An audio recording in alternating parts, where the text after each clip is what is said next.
I have to go upstairs anyhow and start my homework. Work! Maynard, I meant the kind of thing we do at school, not the other kind. Well, the kind of what? Work. Work! Maynard. Before teenage angst had a name, and before sitcoms learned to wink, there was a skinny, hopeful boy staring into the camera, daring to be honest.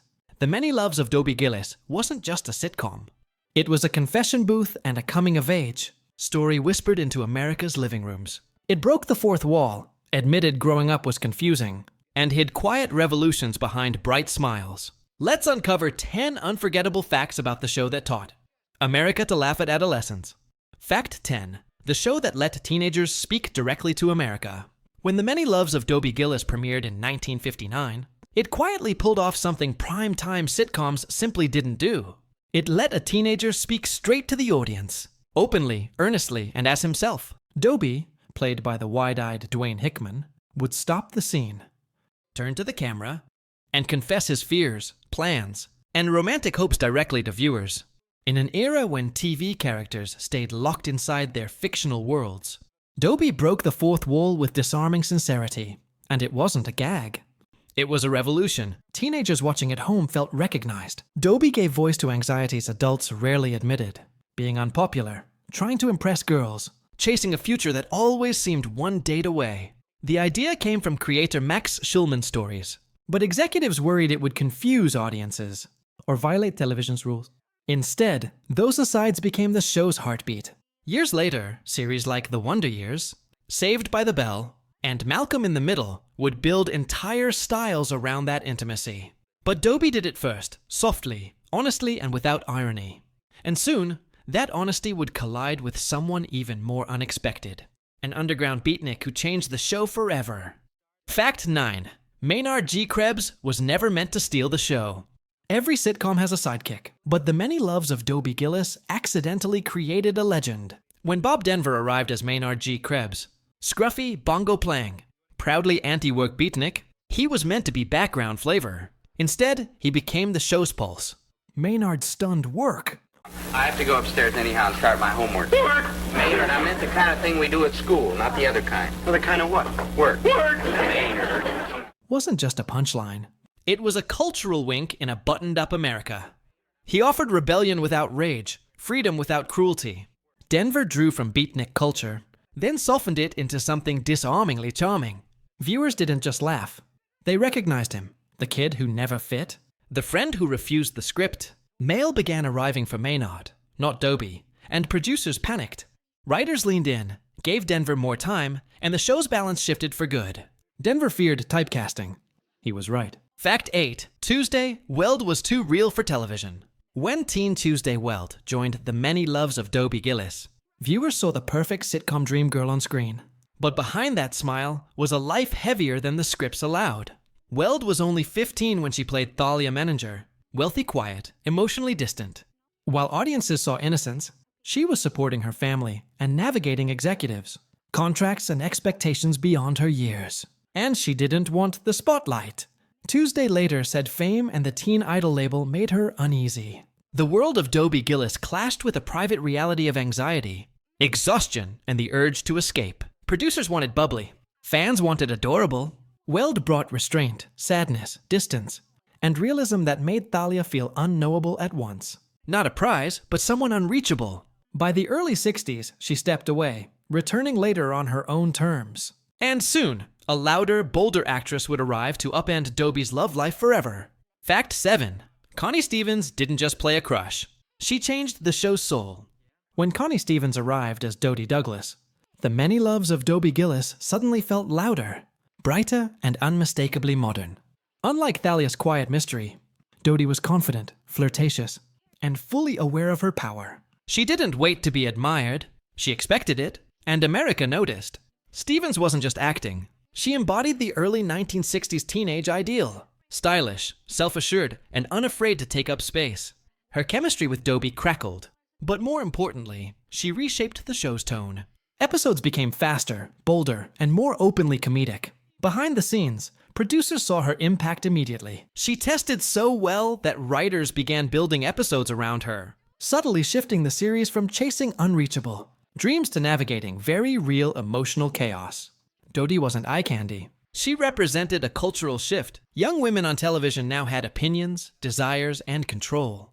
And Stevens delivered it all with a wink and a smile. Though teen idol fame came fast and heavy, her impact endured. For one pivotal moment, Connie Stevens helped Dobie Gillis grow up, just as its audience did too. Fact 6. This sitcom quietly changed how teenagers were written on TV. Before Dobie Gillis, TV teenagers were polite background noise. They respected adults, learned neat lessons, and rarely questioned the world they inherited. Dobie did the opposite. The show let its teenage characters fail openly and sit with the consequences. Dobie didn't always get the girl. He didn't always learn the right lesson. Sometimes he was just confused, frustrated, or quietly disappointed, and the show didn't rush to fix those feelings before the credits rolled. That was unheard of. Creator Max Schulman insisted teenagers be written as thinking people, not moral examples. Dobie wasn't a problem to be corrected.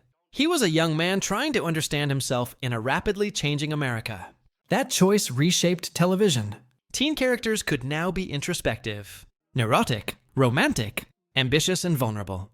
The emotional honesty, later seen in The Wonder Years and My So-Called Life, traces directly back to Dobie, standing alone, talking into the camera. Critics missed it at the time. Teenagers didn't. Dobie Gillis didn't just entertain young viewers. It respected them.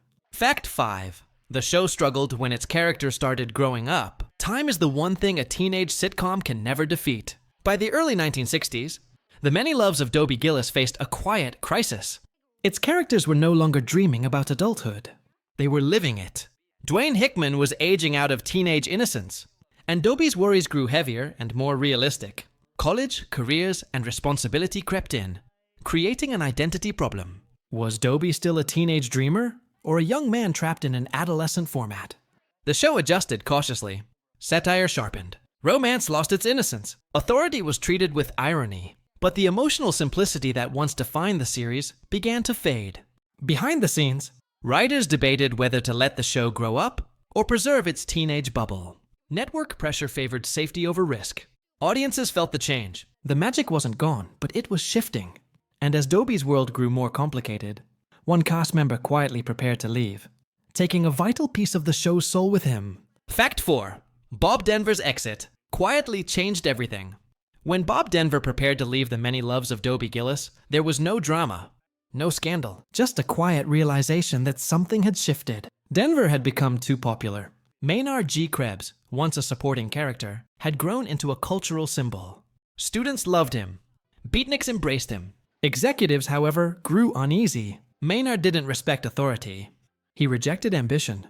And in early 1960s America, that made networks nervous. When Denver left and later became Gilligan, the show was left with a gap no character could fill. Writers tried new dynamics, new rhythms, but Maynard was irreplaceable. He had balanced Dobie's ambition with joy, rebellion with heart. Without him, the show felt heavier. The laughs remained, but the spark dimmed. Ironically, Denver would become synonymous with innocence. Yet, Maynard remained his most subversive creation. Proof that sometimes, refusing to grow up reveals the deepest truth of adulthood. And quietly, Dobie Gillis began nearing its own goodbye. Fact 3. Dobie Gillis helped invent the anti-sitcom without meaning to. By its later seasons, The Many Loves of Dobie Gillis no longer felt like a conventional sitcom. The jokes still worked, the situations were funny, but beneath them ran a quiet self-awareness television hadn't fully embraced yet. Dobie often failed. His plans collapsed, romances fizzled, and dreams ended not with lessons or victories, but with irony, acceptance, or mild disappointment. That tone was radical. While most sitcoms neatly restored order, Dobie Gillis occasionally admitted that life doesn't cooperate, and that growing up means learning to live with that reality. This subtle cynicism is why historians now see the series as an early proto anti-sitcom. It didn't rebel loudly. It questioned the format from within. Dobie knew he was trapped in patterns. He joked about them, confessed them to the audience, and acknowledged the absurdity of his own cycle. Viewers didn't have language for what they felt. They just knew Dobie felt different. And fittingly, the show drifted toward a quiet, unceremonious ending, one perfectly aligned with its honest worldview. Fact 2. The series didn't end with a finale. It simply let go. When The Many Loves of Dobie Gillis ended in 1963, there was no farewell, no graduation, no emotional wrap-up, No final confession to the camera. The show simply stopped. This wasn't neglect, it was intent. By its final season, Dobie was no longer the wide-eyed teen chasing approval. He was older, more grounded, and more realistic. And the series understood something rare for its era. Not every story needs closure. While network television favored neat endings, marriages, promotions, lessons learned, Dobie Gillis resisted that comfort. It ended the way early adulthood often does. Unresolved, uncertain, quietly moving on. For some viewers, it felt strange, even disappointing. In hindsight, it was honest. Dobie didn't win. He didn't fail. He simply outgrew the moment the show was meant to capture.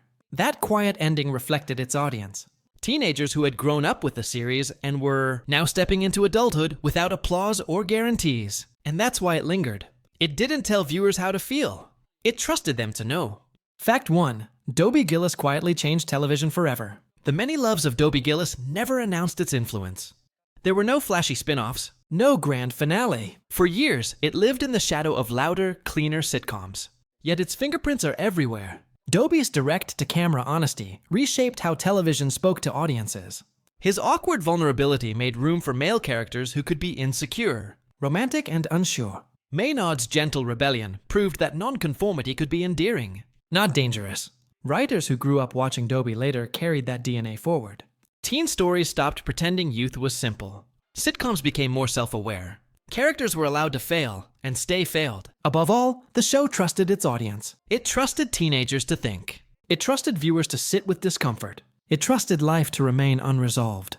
At a time obsessed with perfection, that honesty was radical. Today, Dobie Gillis feels like both a time capsule and a blueprint. A reminder that before television learned to be clever, it learned to be sincere. Dobie didn't just reflect a generation, he listened to it.